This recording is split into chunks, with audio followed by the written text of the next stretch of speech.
सब सुन रहल छी एपी प्रोडक्शन के शानदार प्रस्तुति।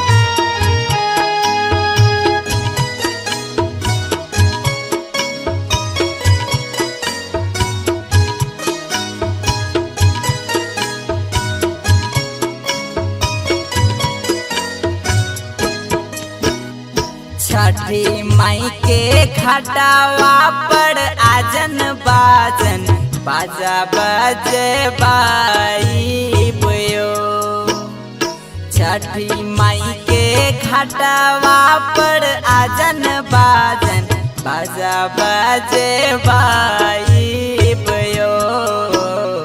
गोदिया में देथिन माला लनवात छठी पूजा आई बयो। गोदिया में देथिन माला लनवात छठी पूजा आई बयो।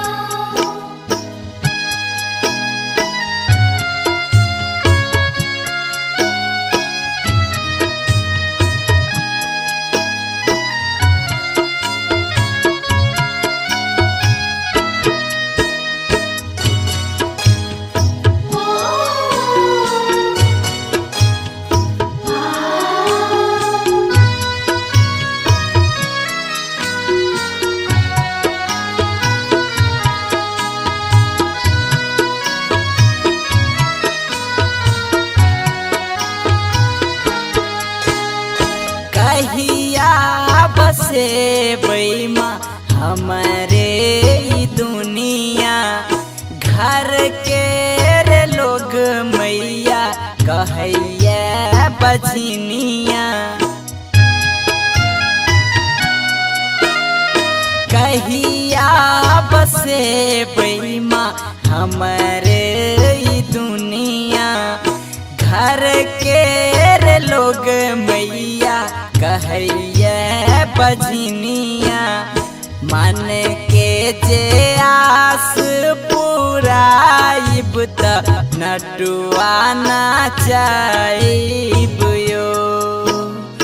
मन के जे आस पुराइब त नटुआ नाचाइब यो।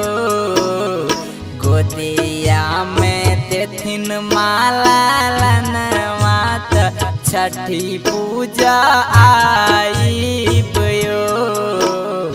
गोदिया में देथिन माला लनवात छठी पूजा आई बयो।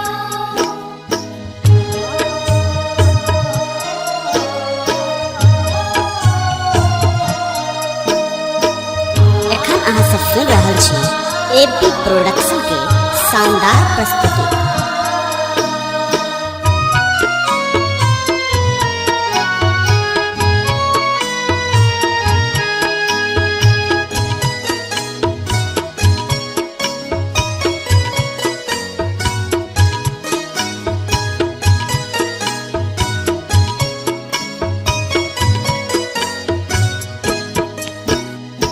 एक तो बालक बिना जिंदगी अधूरा कहिया करब मैया सपना ई पूरा।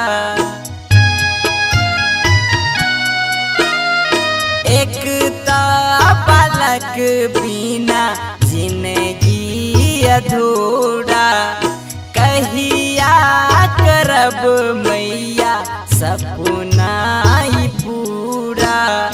जहिया निक फल पाइब त नितिश साउंड बजाइब यो। जहिया निक फल पाइब त नितिश साउंड बजाइब यो। कृष्णा सरोज के बजाइब गीतिया गवाइब यो।